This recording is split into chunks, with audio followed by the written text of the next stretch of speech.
नमस्कार, आपका बहुत बहुत स्वागत। मैं आपके साथ अंकित मिश्रा और आप देख रहे हैं टीवी 27 न्यूज। इस वक्त की बड़ी खबर आपको दे देते हैं। आज भारतीय जनता पार्टी का राष्ट्रीय अधिवेशन होने जा रहा है।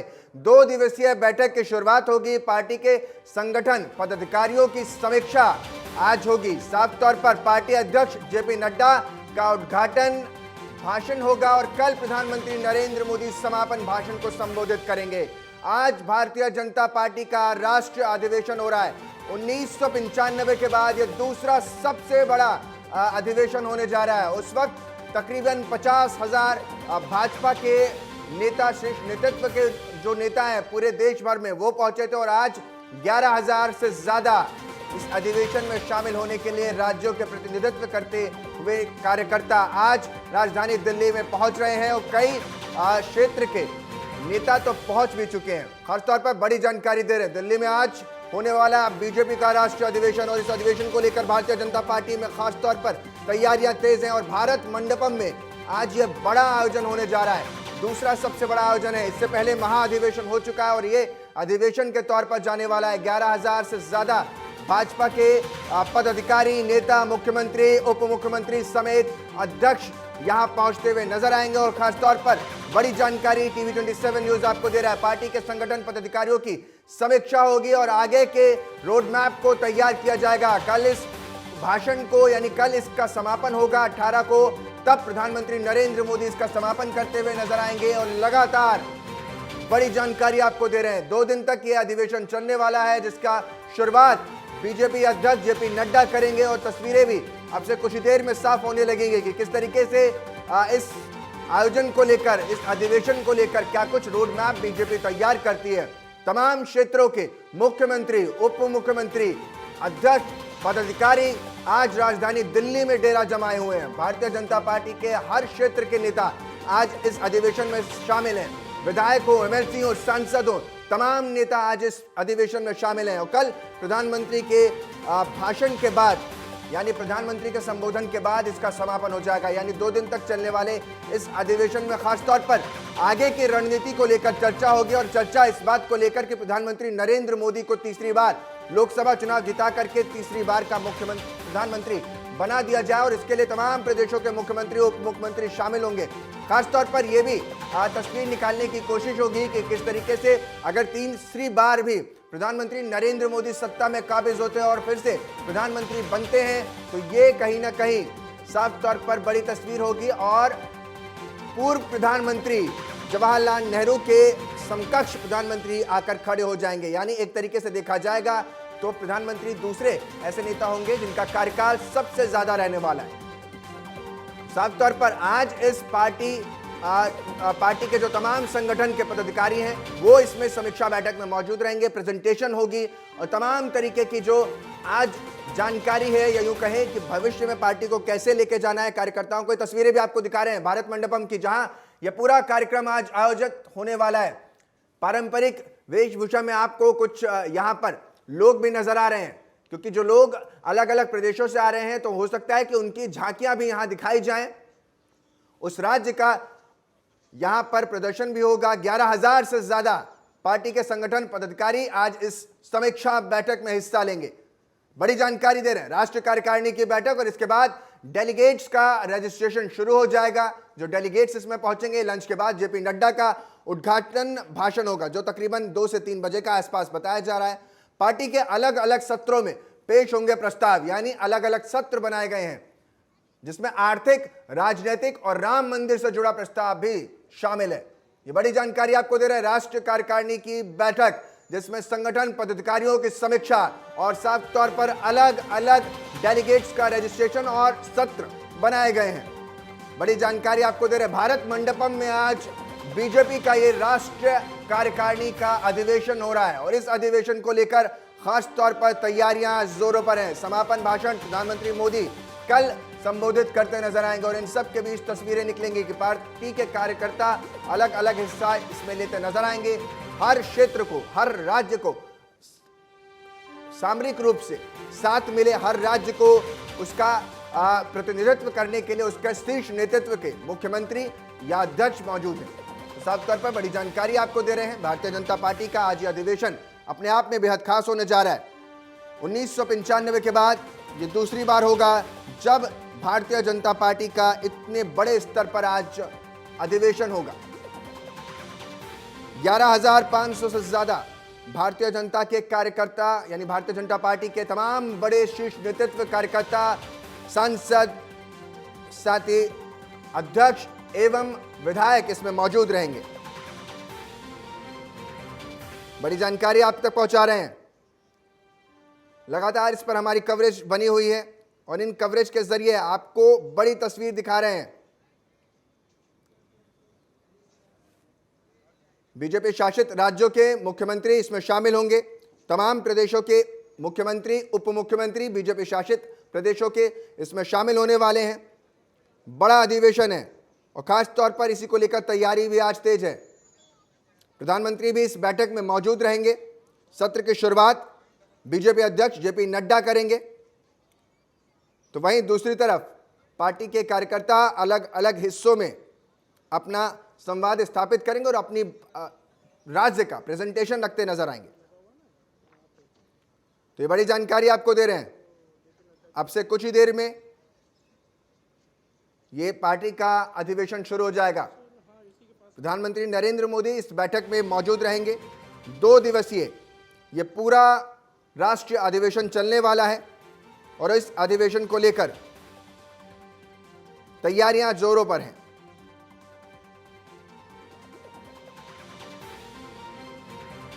देश के 28 राज्यों में से 12 में भारतीय जनता पार्टी की सरकार, 5 राज्यों में गठबंधन की सरकार, देश के करीब 58% लैंड एरिया और 57% आबादी पर इस वक्त राज बीजेपी का है। तो साफ तौर पर यह अधिवेशन और इस अधिवेशन से 12 राज्य में बीजेपी शासित मुख्यमंत्री, 5 राज्यों में गठबंधन की सरकार,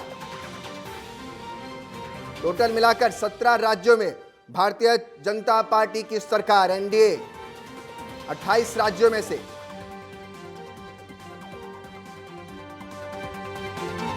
इसमें लोकसभा चुनाव की तैयारी इस अधिवेशन में होगी। साफ तौर पर बीजेपी के ग्राउंड लेवल से ऊपरी लीडरशिप तक बात करके जानने की कोशिश होगी कि पार्टी में काम कैसे होता है, कैसे एंटी इनकम्बेंसी अगर किसी राज्य क्षेत्र में है तो उसके बावजूद पार्टी को कुछ ही महीनों में माहौल बदलकर पार्टी के पक्ष में कैसे लाया जाए और चुनाव में जीत कैसे दर्ज कराया जाए। बड़ी जानकारी आपको दे रहे हैं लगातार इन तस्वीरों के साथ।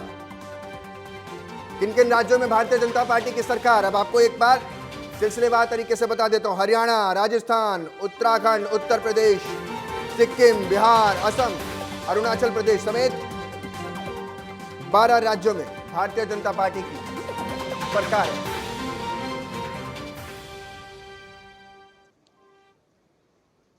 आज से भारतीय जनता पार्टी का राष्ट्रीय अधिवेशन शुरू हो रहा है और अधिवेशन में आएंगे 2 प्रस्ताव। सूत्रों जिसकी जानकारी दे रहे हैं, विकसित भारत का प्रस्ताव भी रखा जाएगा। बड़ी जानकारी दे रहे हैं सूत्रों के हवाले से बड़ी खबर। आज से बीजेपी का राष्ट्रीय अधिवेशन है और इसमें विकसित भारत का प्रस्ताव रखा जाएगा।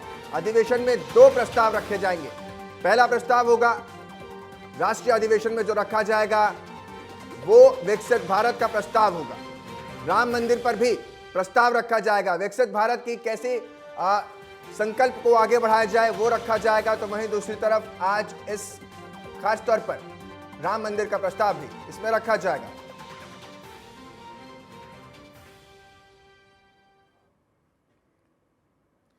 किसान के आंदोलन का आज 5वां दिन है। किसान सरकार में कल फिर होगी बातचीत और चंडीगढ़ में यह चौथे दौर की बातचीत होनी है।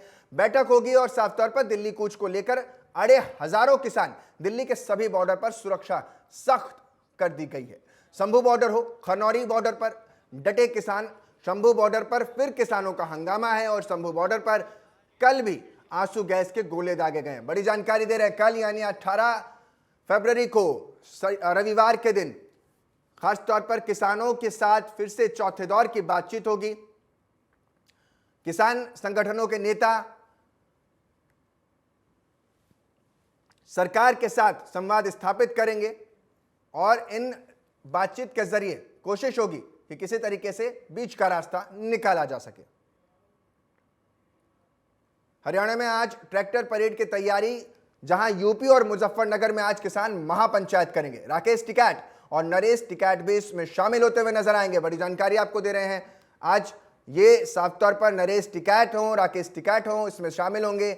आज किसानों का महापंचायत होने वाला है, खासतौर पर ट्रैक्टर परेड की तैयारी है, ये बड़ी जानकारी आपको दे रहे हैं। हरियाणा में आज ट्रैक्टर परेड की तैयारी और यूपी मुजफ्फरनगर में आज किसान महापंचायत करने वाले हैं। उत्तर प्रदेश मुजफ्फरनगर में किसानों की महापंचायत हो रही है। राकेश टिकैत और नरेश टिकैत, उनके भाई, इसमें शामिल होंगे। ये बड़ी जानकारी आपको दे रहे हैं, यानी किसानों की भी अपनी रणनीति तैयार करने के लिए आज ये हरियाणा में ट्रैक्टर परेड की तैयारी है और इसको लेकर उत्तर प्रदेश के मुजफ्फरनगर में किसान महापंचायत भी कर रहे हैं। यानी दो तस्वीरें आज, एक तरफ हरियाणा में ट्रैक्टर रैली तो दूसरी तरफ उत्तर प्रदेश के मुजफ्फरनगर में महापंचायत। तस्वीरें साफ तौर पर आज निकलने वाली हैं, जहां यूपी के मुजफ्फरनगर में आज किसानों का महापंचायत। मुजफ्फरनगर से कुलदीप कुमार मेरे साथ, मेरे बड़े सहयोगी जुड़ चुके हैं। कुलदीप, मुझे ये जानकारी दीजिए कि आज जो महापंचायत होने वाली है उसका मुद्दा क्या है मुजफ्फरनगर में? मैं आपको बताना चाहूंगा, आज पश्चिमी उत्तर प्रदेश के जनपद मुजफ्फरनगर की जो कस्बा चिकुर्ती है, यानी किसानों की जो राजधानी है, उसको राजधानी भी कहा जाता है किसानों की। वहीं आज जो एक मासिक पंचायतों के भारत संयुक्त किसान मोर्चा के आह्वान पर कल भारतीय किसान यूनियन टिकैत द्वारा भारत में स्वच्छ का ऐलान किया गया था। यूपी में असर बेअसर देखने को मिला है। भाई किसान लगातार खेतों में जाते हुए के साथ साथ इसका जो पूरा असर टूटा असर जो देखने को मिला है तो पंजाब में मिला है। मैं उसी क्रम में आज 15 तारीख को कस्बा चिकुर्ती में मासिक पंचायतों के जिसमें भारतीय किसान यूनियन की जो राष्ट्रीय अध्यक्ष नरेश टिकैत और भारतीय किसान यूनियन के राष्ट्रीय प्रवक्ता किसान नेता राकेश टिकैत भी शामिल होंगे। उसके साथ साथ मैं आपको बताना चाहूंगा कि सरकार दोबारा एमएसपी गारंटी सरकार के वादा खिलाफी को लेकर तो कस्बा चिकुर्ती में पंचायत महापंचायत होगी। उसमें राजस्थान, हरियाणा और पंजाब के किसानों के पदाधिकारी है, सभी किसान मोर्चे के पदाधिकारी है, मैं भी उसमें शामिल। कितने बजे से ये महापंचायत मुजफ्फरनगर में शुरू हो सकती है? मैं आपको बताना चाहूंगा, आज ये महापंचायत लगभग 12 बजे के करीब शुरू होगा और लगभग 3-4 बजे के करीब इसका समापन होगा। और इस पंचायत के दौरान पता नहीं केंद्र सरकार पर सीधा निशाना भी समझा जाता है। और इस महापंचायत में कुछ अहम निर्णय आज लिए जाएंगे, क्योंकि इसमें आगे क्या रणनीति होगी, किसान सरकार के खिलाफ क्या रणनीति बनाएंगे, इसके चलते आज महापंचायत का मासिक महापंचायत का आयोजन किया जा रहा है। मुजफ्फरनगर की अगर हम बात कर रहे हैं तो क्या वहां पर भी ट्रैक्टर रैली और इस तरीके की जो चीजें हैं वो आगे बढ़ सकती हैं, यानी रैलियां निकाली जा सकती हैं? क्या इस पंचायत में इसको लेकर बातचीत होगी, क्योंकि राकेश टिकैत और उनके भाई नरेश टिकैत भी इसमें शामिल है? मैं आपको बताना चाहूंगा, मैं आपको पहले ही बता चुका हूँ, जो चिकुर्ती है ये किसानों की एक तरह से राजधानी है। जो भी निर्णय पूरे देश में ले जाते हैं वो चिकुर्ती के किसान भवन से ले जाते हैं। वहीं जो भारतीय किसान यूनियन के राष्ट्रीय प्रवक्ता है राकेश टिकैत के आह्वान पर लगातार पूरे देश के जो किसान है उनको एक तरह से एक चीज में लाकर खड़ा कर दिया है। और जो किसान नेता जो और राष्ट्रीय प्रवक्ता है उनके नेतृत्व में जगह जगह ट्रैक्टर रैली, जगह जगह आंदोलन और सरकार की जो गारंटी को लेकर और सरकार के वादे खिलाफी को लेकर अभी पीछे जो भारतीय किसान यूनियन के राष्ट्रीय प्रवक्ता 13 महीने गाजीपुर बॉर्डर पर धरने पर बैठे थे। उसके बाद उन्हें आश्वासन दिया गया था। उनके आश्वासन के बाद ही वह 13 महीने का जो धरना वो समाप्त हो गया था। उसके बाद लगातार अभी तक सरकार कोई एमएसपी गारंटी नहीं देती। ठीक है, बहुत बहुत शुक्रिया ये तमाम जानकारी हमसे साझा करने के लिए। केंद्रीय कृषि मंत्री अर्जुन मुंडा का बड़ा बयान सामने आया है, इस समाधान निकालना चाहते हैं। अर्जुन मुंडा कह रहे हैं कि बातचीत का दौर लगातार जारी है। अर्जुन मुंडा ने आगे कहा, किसान संगठनों से बातचीत जारी है, कांग्रेस मामले पर राजनीति ना करे, ये भी वो कहते नजर आ रहे हैं। राजनीतिक लाभ लेने की कोशिश में है कांग्रेस पार्टी। अर्जुन मुंडा ने ये बड़ी बातें कही हैं, कांग्रेस मामले पर राजनीति ना करे। साफ तौर पर ये बड़े बयान अर्जुन मुंडा की तरफ से दिए गए हैं। केंद्रीय मंत्री हैं, बड़ी जानकारी दे रहे हैं केंद्रीय कृषि मंत्री अर्जुन मुंडा का ये बड़ा बयान सामने आया, जिसमें साफ तौर पर कह रहे हैं कि कांग्रेस इस मुद्दे को राजनीतिक रूप ना दे।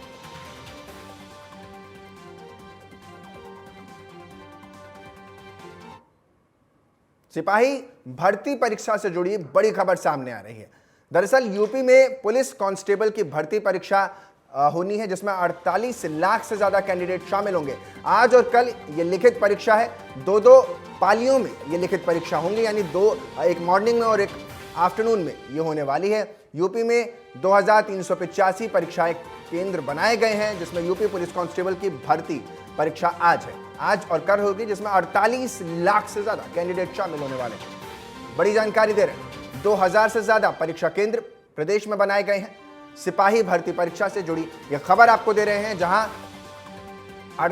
आज और कल 2 दिन लगातार लिखित परीक्षा होनी है। 2 पालियों में होने वाली है, यानी 2 टाइम जोन में होने वाली है, एक मॉर्निंग में और एक आफ्टरनून और इवनिंग में होनी तय है, जिसमें 2000 से ज्यादा परीक्षा केंद्र बने हैं और 48 लाख से ज्यादा कैंडिडेट आज इसमें शामिल होंगे, यानी 40 लाख से ज्यादा कैंडिडेट इसमें शामिल होंगे। 48 लाख के आसपास का आंकड़ा, और साफ तौर पर आज और कल ये लिखित परीक्षा होने वाली है।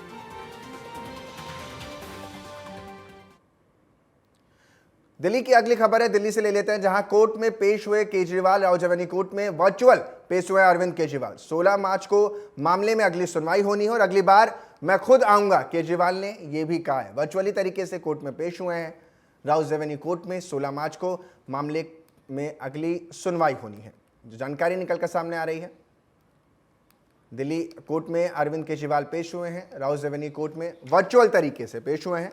16 मार्च को मामले में अब अगली सुनवाई होनी है और इसका इंतजार रहेगा। और साफ तौर पर अरविंद केजरीवाल, दिल्ली के मुख्यमंत्री, कह रहे हैं कि अगली बार मैं खुद आऊंगा।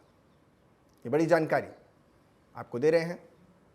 अरविंद केजरीवाल की आज कोर्ट में पेशी थी, राउजवेनी कोर्ट में पेशी होनी थी, और इस पेशी के लिए अरविंद केजरीवाल वर्चुअल तरीके से, दिल्ली के मुख्यमंत्री हैं, वर्चुअल तरीके से पेश हुए हैं।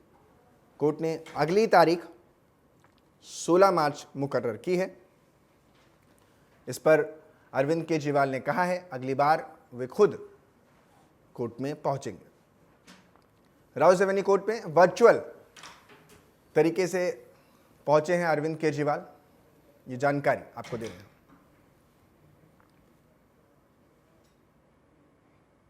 अगली खबर महाराष्ट्र से है, जहां छत्रपति शिवाजी महाराज का अपमान करने को लेकर एनसीपी शरद पवार गुट की तरफ से विरोध प्रदर्शन किया जाएगा। चुनाव से पहले भाजपा सांसद पूनम महाजन ने जनता से वादा किया था कि चुनाव जीतने के बाद शिवाजी महाराज का मंदिर बनाया जाएगा, जिसके लिए पूनम महाजन ने बाकायदा रायगढ़ के किले से मिट्टी और जल लाकर बड़ा प्रोग्राम भी किया था। लेकिन अब वो वादा सिर्फ चुनावी जुमला निकला, जिसके बाद विरोध में एनसीपी पदाधिकारी आज, या यूं कह लें, विरोध करते हुए नजर आएंगे। एनसीपी जो शरद गुट है वो ये विरोध करता हुआ नजर आएगा, और पूरा मामला जो है वो छत्रपति शिवाजी महाराज का है।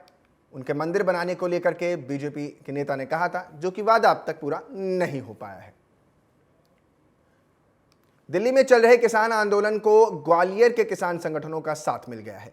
अपनी मांगों को लेकर संयुक्त किसान मोर्चे के बैनर तले ग्वालियर के फूलबाग चौराहे पर 1 दिवसीय धरना प्रदर्शन किया गया। समर्थन मूल्य, मजदूरों को न्यूनतम वेतन, श्रम कानून निजीकरण समेत 11 सूत्रीय मांगों को लेकर कार्यकर्ता ने धरने पर बैठ गए हैं। विरोध प्रदर्शन में सैकड़ों की संख्या में महिला पुरुष कार्यकर्ता शामिल हैं। संयुक्त किसान मोर्चे के अखिलेश यादव ने कहा कि अगर किसानों की मांगें नहीं मानी जाती हैं तो ग्वालियर, चंबल, अचल के किसान अपना राशन पानी लेकर दिल्ली कूच करेंगे। वहीं धरना प्रदर्शन स्थल पर बड़ी संख्या में पुलिस बल भी मौजूद रहा। प्रदर्शनकारियों ने प्रशासन को ज्ञापन सौंपने के बाद अपना धरना समाप्त भी किया। देखिए, किसान आंदोलन देश के राष्ट्रीय धरोहर का विषय है और आज एक बार फिर देश के किसान लामबंद हुए हैं। 16 तारीख का जो संयुक्त किसान मोर्चे का कॉल था ग्रामीण भारत बंद का, एमएसपी की कानूनी गारंटी को लेकर, न्यूनतम मूल्य को लेकर, और जो मजदूरों के हक और अधिकारों की जो लड़ाई है उस हक और अधिकार सुनिश्चित करने को लेकर जिस तरीके से भारत सरकार 4 ट्रेड कानून लेकर आई थी, उनके विरोध में आज धरना ग्वालियर में देश के किसानों के समर्थन में आयोजित किया जा रहा है। देखिए, आज का ये जो प्रदर्शन था, ये प्रदर्शन पूरे देश में जो आज 16 फरवरी को मजदूर किसानों की हड़ताल थी उसके लिए था। इन दिनों कांग्रेसियों के भाजपा में शामिल होने की खबरें आम हो चुकी हैं। अलग अलग राज्यों और शहरों से नेताओं का भाजपा ज्वाइन करने का सिलसिला जारी है और इसी कड़ी में बालाघाट के युवा कांग्रेस नेता, कांग्रेस सेवा दल के पूर्व अध्यक्ष अनुराग चतुर्मोहता ने अपने सैकड़ों समर्थकों के साथ भाजपा का दामन थाम लिया। अमूमन होता यह है कि अपनी पार्टी छोड़कर भाजपा में शामिल होने वाले नेता सादे समारोह में भाजपा की सदस्यता ग्रहण कर लेते हैं, लेकिन अनुराग चतुमोहता ने बाकायदा शानदार रैली निकाली, जिसमें डीजे और वाहनों की कतार लगाई हुई थी, जो शहर का भ्रमण करते हुए भाजपा कार्यालय पहुंचे।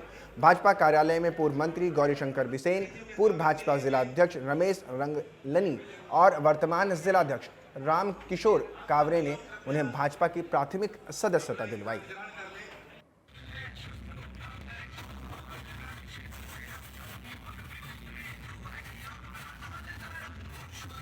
तो ये तस्वीरें आप देख रहे हैं। एक बात सोचता था, एक पुराना गाना है कि ताल मिले नदी के जल में, नदी मिले सागर में, और सागर मिले कौन से जल में कोई जाने ना। आज मुझे पता लग गया कि कहाँ जाके मिलना जरूरी है। आप लोगों ने मुझे और मेरे परिवार को मेरे साथ जो कंधे से कंधा मिलाकर लगभग 15 वर्षों से राजनीति कर रहे हैं, उनको अपने हृदय में स्थान दिया, उसके लिए हृदय से आपका आभार। खबर भिंड से है, जहां आंगनवाड़ी कार्यकर्ताओं ने रैली निकालते हुए कलेक्ट्रेट को ज्ञापन सौंपा है। वहीं सहायिकाएं राष्ट्रव्यापी हड़ताल में सम्मिलित होकर रैली निकालती हुई कलेक्ट्रेट पहुंची थी, जहां उन्होंने आंगनवाड़ी कार्यकर्ताओं, सहायिकाओं को सरकारी कर्मचारी घोषित करने और सेवानिवृत्त होने के बाद पेंशन मिलने जैसी करीब 8 मांगों को लेकर राष्ट्रपति के नाम ज्ञापन सौंपा है। वहीं उन्होंने कहा है कि यदि उनकी मांगें पूरी नहीं होती हैं तो आगे और भी बड़े प्रदर्शन किए जा सकते हैं।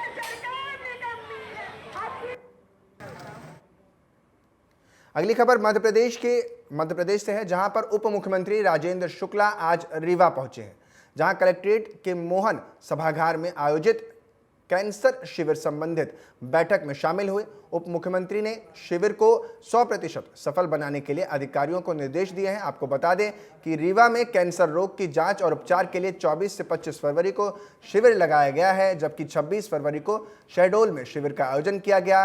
कैंसर शिविर का आयोजन इंदौर के कैंसर फाउंडेशन के सहयोग से किया जा रहा है। इस मौके पर उप मुख्यमंत्री ने आम जनता से इन शिविरों में पहुंचकर लाभ उठाने की अपील की है।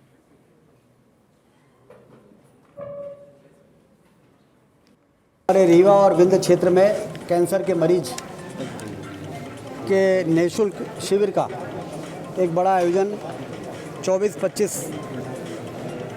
तारीख को आयोजित हुआ है कृष्णा राज कपूर ऑडिटोरियम में। इंदौर के डॉक्टर दिग्पाल धारकर जी, जिनका कैंसर फाउंडेशन है, जो पिछले कई वर्षों से कैंसर के बड़े शिविर लगाकर और विशेषज्ञों को लाकर उस क्षेत्र में कैंसर के जो मरीज़ हैं उनको आइडेंटिफिकेशन करते हैं, और जिनको कैंसर के लक्षण पाए जाते हैं उनको फिर संबंधित अस्पतालों में, बड़े अस्पतालों में ले जाके उनका इलाज होता है निःशुल्क। तो उसका मैंने उनसे निवेदन करके रीवा में एक बड़ा कैंसर शिविर, मेगा शिविर लगाने का अनुरोध किया था। यहाँ रुक रहे हैं एक छोटे से ब्रेक के लिए। बने रहे हमारे साथ, देखते रहिए TV 27 न्यूज़।